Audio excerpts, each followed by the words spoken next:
What's going on, my video viewing audience? Leonard Roy coming at you. I step in the house. I left the TV on to grab me a cold one, and I seen a story that caught my eye. They're still talking about it too.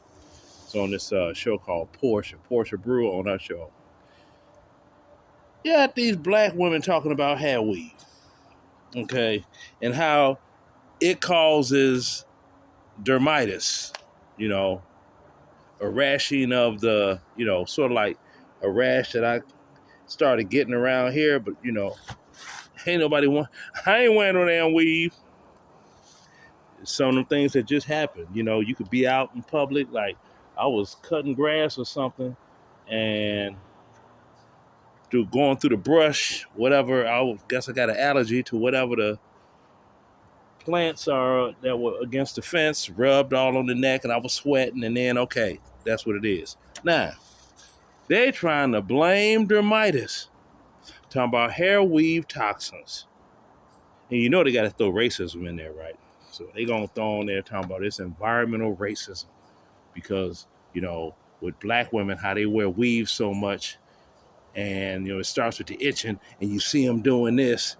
And next thing you know, their scalp is breaking out. And it's all down their neck and around.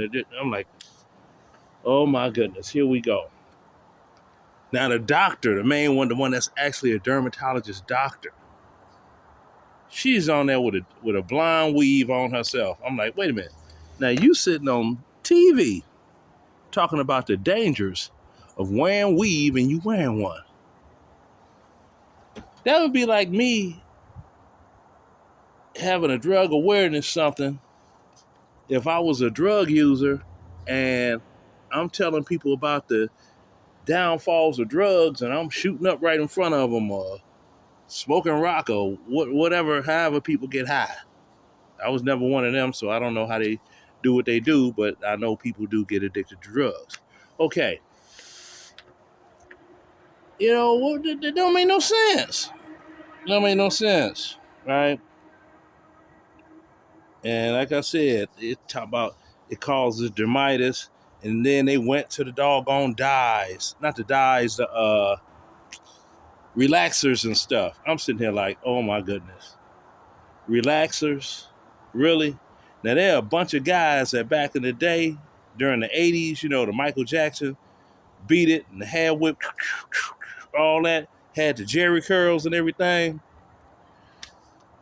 They didn't have those problems. You had other dudes that had using, perm, had to have fried, dyed, laid to the side, had that little iceberg slim, the Bishop Magic Don Juan, what do you call it, the pompadour, whatever it is. I was one of them with that slick down hair. I ain't had no problems, scalp problems. So what? Male scalp is different from female scalp? Oh, speaking of male and female, let us not forget about the hot pockets.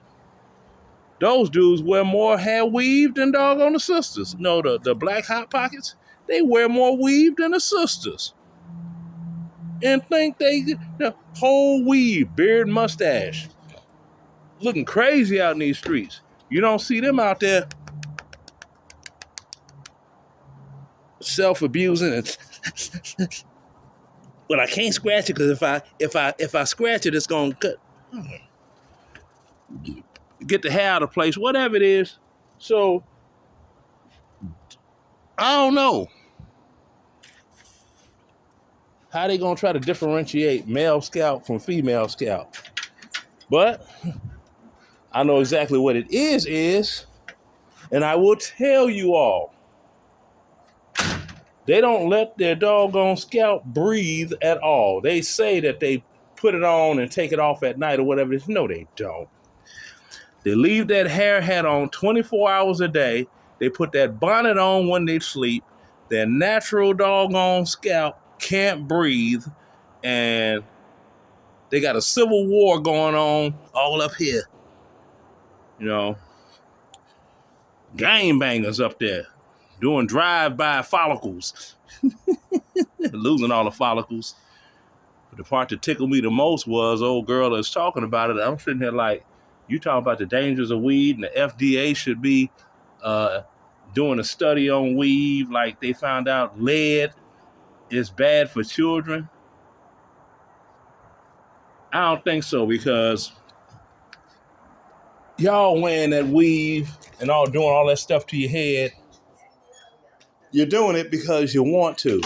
Oh, they still on here talking. Mm-hmm.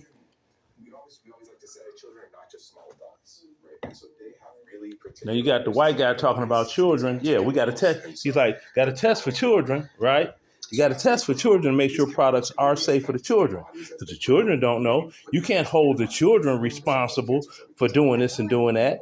But these doggone, these here, then with all that fuzzy wuzzy was a bear, with that there, and then with all this hair up in here, see all that up in there? Uh-huh. She responsible for that. You're an adult. You're responsible for it yourself. So, peace out.